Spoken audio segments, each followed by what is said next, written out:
Hello, everyone, and welcome to the Quarrying Africa podcast. My name is Mones Shoko, the editor of Quarrying Africa magazine. Today, I'm talking to Francois Marais. He's the director of sales and marketing at Pilot Crash Tech.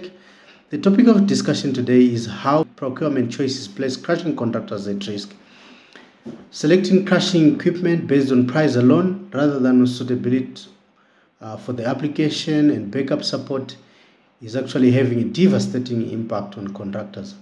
And Pilot Crash Tech is already fielding growing numbers of calls from companies using other manufacturers' equipment, requesting agent assistance and providing alternatives or support to help them meet their contractor obligations. This is because they have made poor procurement choices that are affecting their businesses.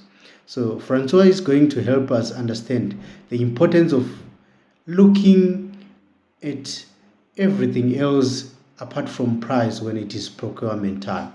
Thank you, Francois, for joining us. So I just want us to talk about the procurement decisions for crushing contractors. Yes. I think traditionally we would all agree that the choices have always been informed by price, and you have actually said price is not only the consideration that they should make. Absolutely. I think the considerations always price is correct, but it really is all about context. Who are you speaking to when you're asking that question?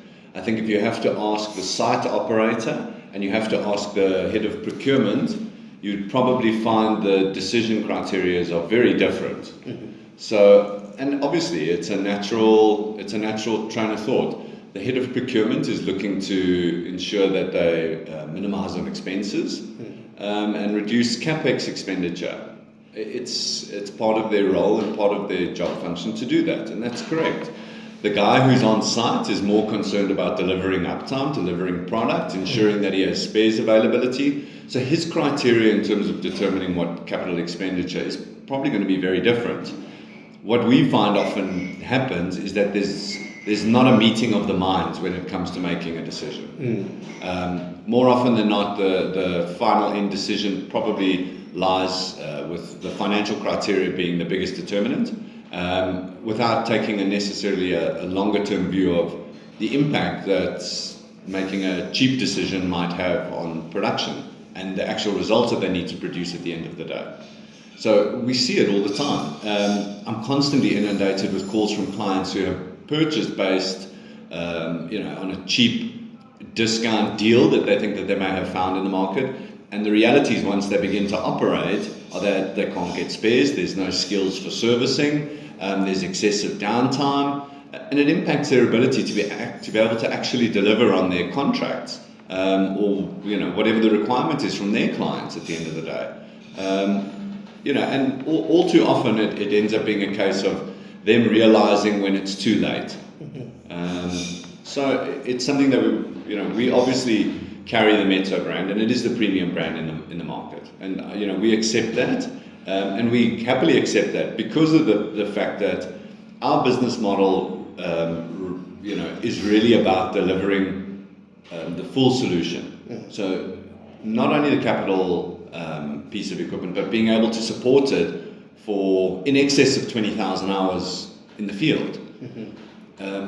That's why there is this premium price tag on the equipment, because the reality is that we do bring in critical spares basically on every single serial numbered machine. So if you buy a piece of equipment from us, you can be assured that we've got pretty much every single critical spare on that specific machine stocked here, available at our premises.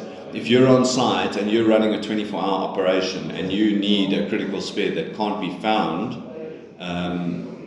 you'll go to the end of the earth to ensure that you can get it and get back up and running so you can deliver on your contract.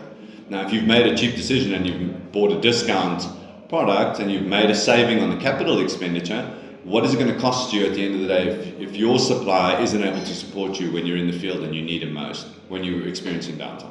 Yeah. And that's essentially the concept that we're trying to convey out into the market about what we see all too often when it comes to capital expenditure. Yeah. Obviously, We will touch on the various factors that these crushing contractors should consider when they are making these buying decisions. Yeah. But firstly, just how important is the reliability of equipment when you're making that procurement decision? It's paramount. It's absolutely paramount. If your equipment is not going to be reliable and you're not going to be able to deliver your contract, you're actually throwing away your capital expenditure. Because if you're going ahead already and you're purchasing something without considering the reliability of it in order to fulfill a contract and an obligation on a contract, then you really are wasting your money before you even started. It's just there's no logic to that kind of decision. Yeah. Then aftermarket as well, you touched on parts and all that. Yeah. Just how important is the aftermarket component when you make that decision? I would say it probably should weigh up about 50% of the decision criteria. The reality is the capital expenditure is quite easy up front. Assessing a piece of equipment and understanding what it's done in terms of its track record in the field is probably a good due diligence to do. But the reality is that our equipment is in a natural environment where it's bound to face difficult environmental factors. There's dust. They're essentially throwing rock and ore at the equipment all day, every day. There's bound to be problems and challenges on the equipment to keep it running at an optimal level. If aftermarket from your supplier isn't able to support you for the lifespan of your equipment that you're purchasing, then what is the point? Why are you wasting your money up front? So in my view, it should be at least 50% of the decision criteria that can this equipment be supported effectively in the field in order to deliver on what my contract is. Yeah. Then there are other issues also to consider, such as your warranty on the machine, which speaks volumes about the confidence of the supplier and the OEM when it comes to sending that piece of equipment out in the field.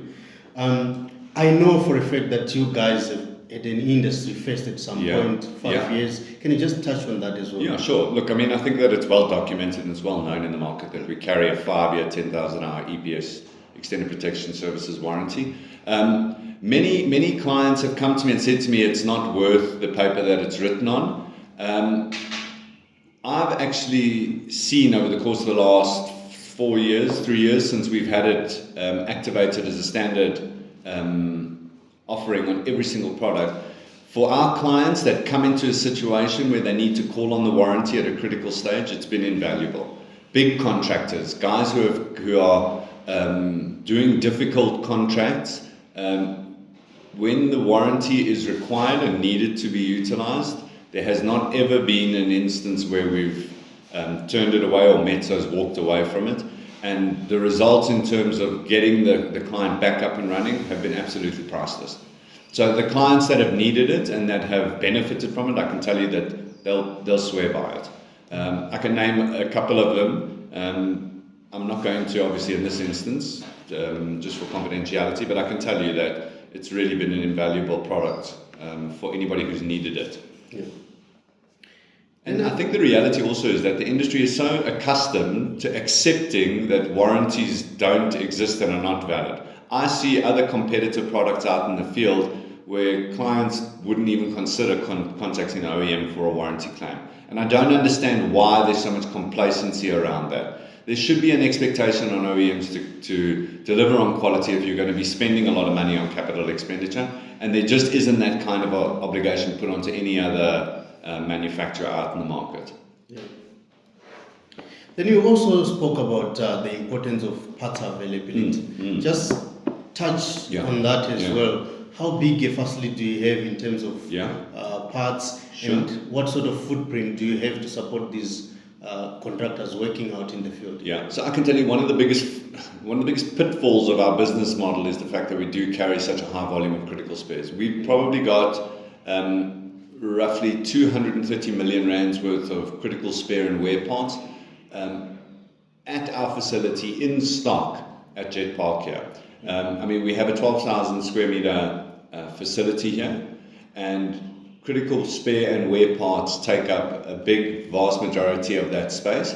We believe that we're probably the biggest spare parts carrying distributor for mezzo around the world.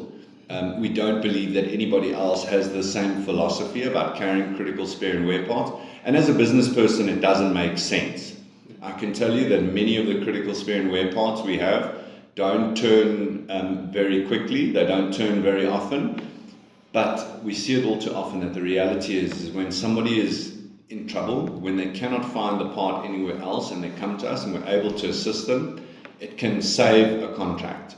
Yeah. And we've built our reputation on the fact that we're here to support you to that degree. So it's important for our customers more so than anything else, and that supersedes any business decision that we might make about turning stock. Yeah. Then you mentioned being the highest carrying metal distributor in terms of that's what we believe. That's what you believe. Yeah. Yes. But if you also look at the awards that you have won from Metso, they also speak volumes about your capabilities as a dealer.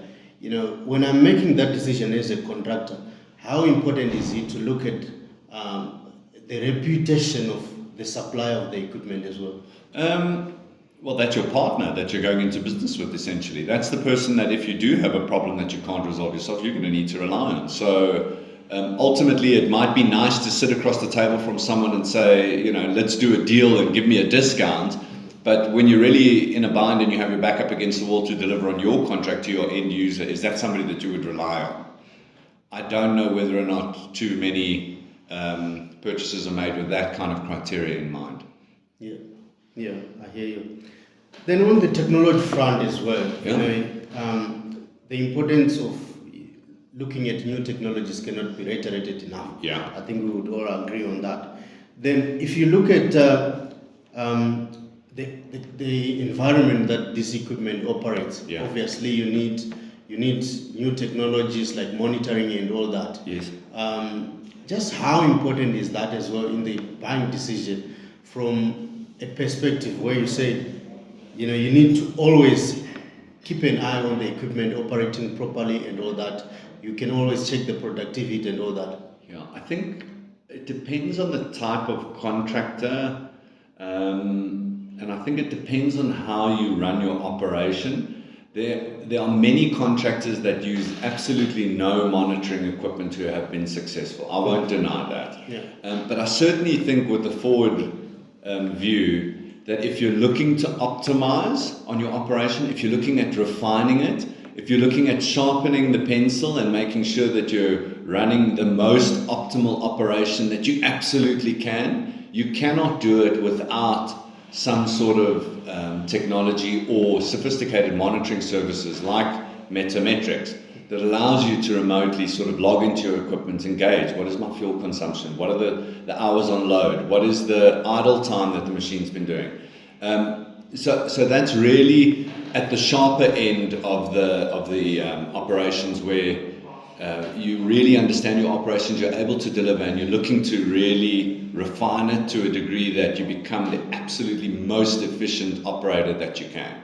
Yeah. So we see it with some contractors, and with others they completely disregard it. And the reality is that doesn't determine their success, not at all. It really depends on what they're looking to achieve in their operations and at what stage of the business life cycle that they are.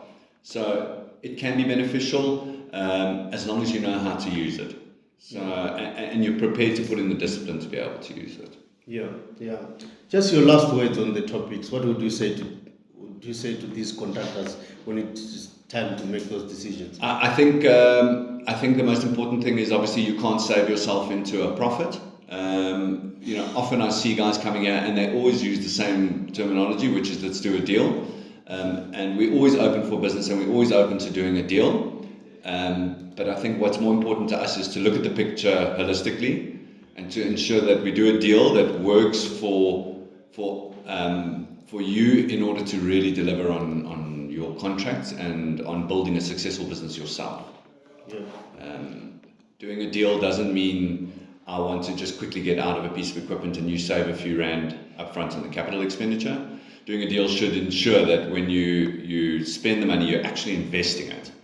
You're not throwing it away. Yeah. Thank you, Francois. I appreciate your insight. Thank you. Thanks a lot.